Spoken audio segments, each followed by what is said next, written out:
সমস্যা সমাধানে এসেছিলেন তথ্য উপদেষ্টা মাহফুজ আলম, কিন্তু ব্রিফিং করতে গিয়ে নিজেই পড়লেন আরেকটি সমস্যায়। রাষ্ট্রীয় অতিথি ভবন যমুনায় বৈঠক শেষে কাকরাইল মসজিদের মোড়ে সাংবাদিকদের সঙ্গে কথা বলার সময় তার দিকে ছোড়া হয় পানির বোতল। অভিযোগ উঠেছে আন্দোলনরত ছাত্রদের মধ্যেই লুকিয়ে থাকা এক সাবোটাজ গ্রুপ অতর্কিত হামলা চালিয়েছে। এ ঘটনার পরপরই সামাজিক যোগাযোগ মাধ্যমে ক্ষোভ প্রকাশ করেন জাতীয় নাগরিক পার্টির দক্ষিণাঞ্চলীয় মুখ্য সমন্বয়ক হাসনাত আব্দুল্লাহ। তিনি লেখেন, একজন রাষ্ট্রীয় প্রতিনিধি হিসেবে মাহফুজ আলম সমস্যা সমাধানে গিয়েছিলেন। তাকে শারীরিকভাবে লাঞ্ছিত করা কোনোভাবেই প্রত্যাশিত নয়। সাধারণ ফ্যানের দিন শেষ, আকিস ফ্যানে বাংলাদেশ। হাসনাতের ভাষ্য, যাদের দাবির ভিত্তিতে মাহফুজ গিয়েছিলেন তাদের কাছেই এমন আচরণ গণতান্ত্রিক শিষ্টাচার লঙ্ঘনের শামিল। তিনি বলেন, এ ধরনের উগ্র ও হঠকারী আচরণ ভবিষ্যতে কোনো ইতিবাচক ফল বয়ে আনবে না, বরং আন্দোলনের গ্রহণযোগ্যতাকেই প্রশ্নবিদ্ধ করবে।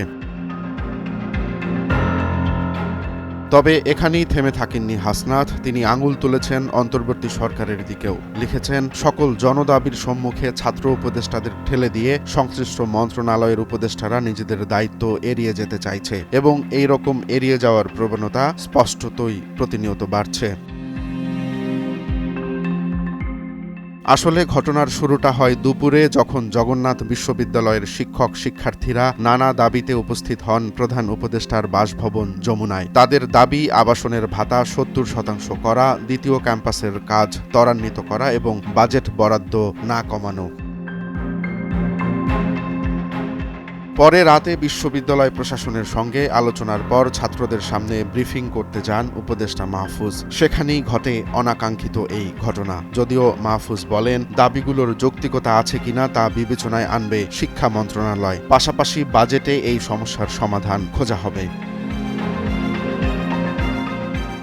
এদিকে হাসনাতের আহ্বান, আন্দোলনকারীদের উচিত প্রকাশ্যে দুঃখ প্রকাশ করা এবং এমন ন্যাক্কারজনক ঘটনার পুনরাবৃত্তি যেন না ঘটে সেই নিশ্চয়তা দেয়া। তার ভাষায়, সমালোচনা গণতান্ত্রিক অধিকার, কিন্তু শারীরিক লাঞ্ছনা, বর্বরতা এবং সেটির কোনো যুক্তিসঙ্গত ব্যাখ্যা নেই। জগন্নাথ বিশ্ববিদ্যালয়ের আবাসন সংকটের সমাধান এখন সময়ের দাবি। তবে সেই সমাধান প্রক্রিয়ায় হঠাৎ এমন হামলা ঘটলে শুধু আন্দোলনের ভাষা নয়, গণতন্ত্রের পথও প্রশ্নবিদ্ধ হয়ে পড়ে। আন্দোলন যদি হয় যৌক্তিক, তবে আচরণেও থাকতে হবে শালীনতা, কারণ প্রতিটি অন্যায্য আচরণ ন্যায্য দাবিকেও পরিণত করে বিতর্কের কেন্দ্রে। রোমান্স তালুকদার, নয়া দিগন্ত।